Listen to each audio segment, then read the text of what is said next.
if your parents are not agreeing for inter-caste marriage or love marriage, and now the only option you have is to either break up with your partner or to go against your parents and marry your partner.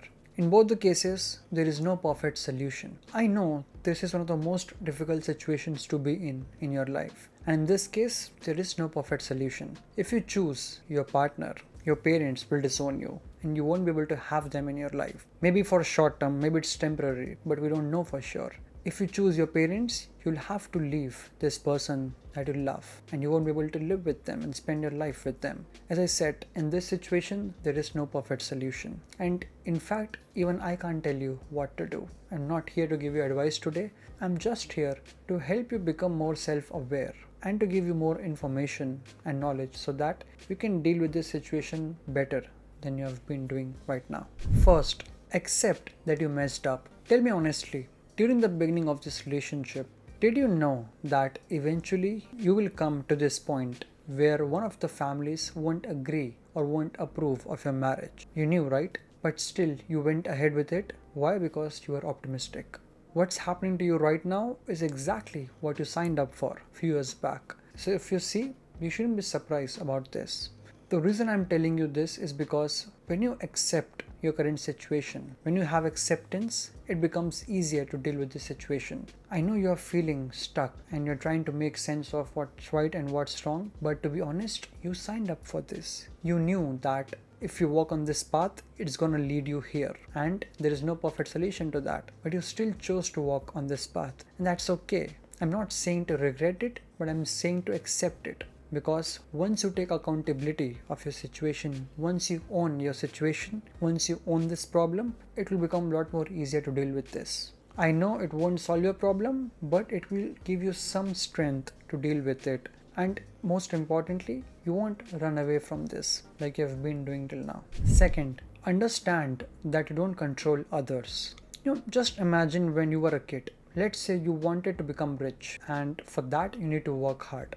Now, this is possible because to become rich, all you have to do is to be more disciplined, to be more focused, to be more hardworking. All of these things are in your control. You control these things, and so you can have the result, you can get those rewards. But when it comes to having a goal with respect to other people, now when it comes to your marriage, it will involve families, it will involve both your parents. So if you're going to date someone who is of completely different caste, or if your parents are against love marriage, and if you're signing up for this by being optimistic, it's a bet. You're betting on it. Why? Because it involves other people, it involves families, and no matter what, you can't control them. You can control your relationship, you can work on it, you can be the best teammate together. But when it comes to approval, when it comes to seeking permission, again, it's their choice, it's their control, and there is nothing you can do.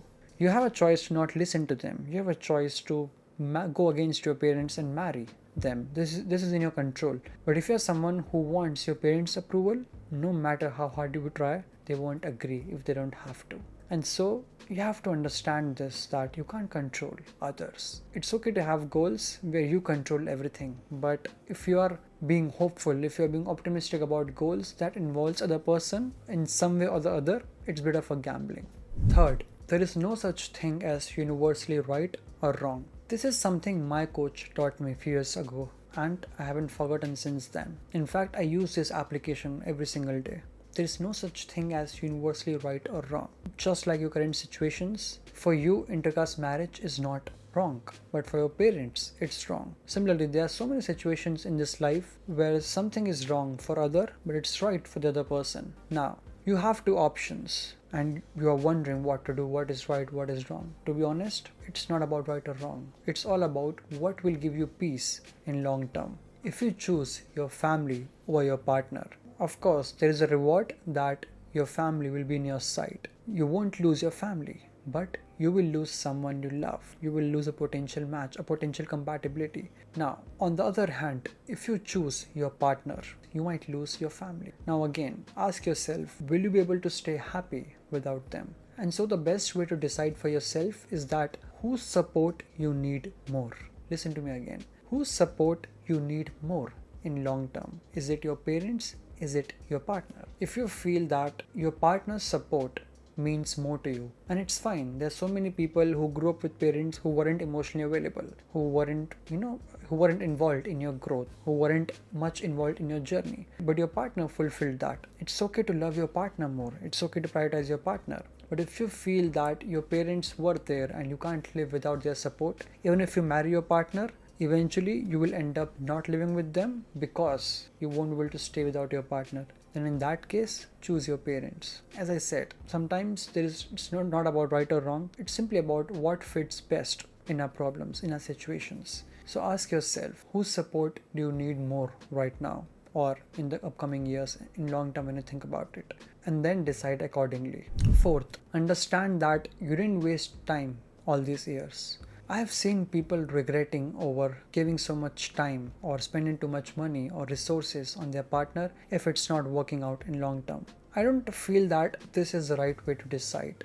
You don't have to marry your partner simply because you have worked so many years, rather than you want to marry your partner because you love them. See, I won't agree that it's a waste of time. No, you have gained so much of relationship skills because of your relationship, and it's going to help you in your next relationship when you get married to some other person. And so these relationship skills are your assets. So if you think this way, that now if I'm not marrying my partner, it means I have wasted so much of time and efforts and money, no, that's not the right mindset.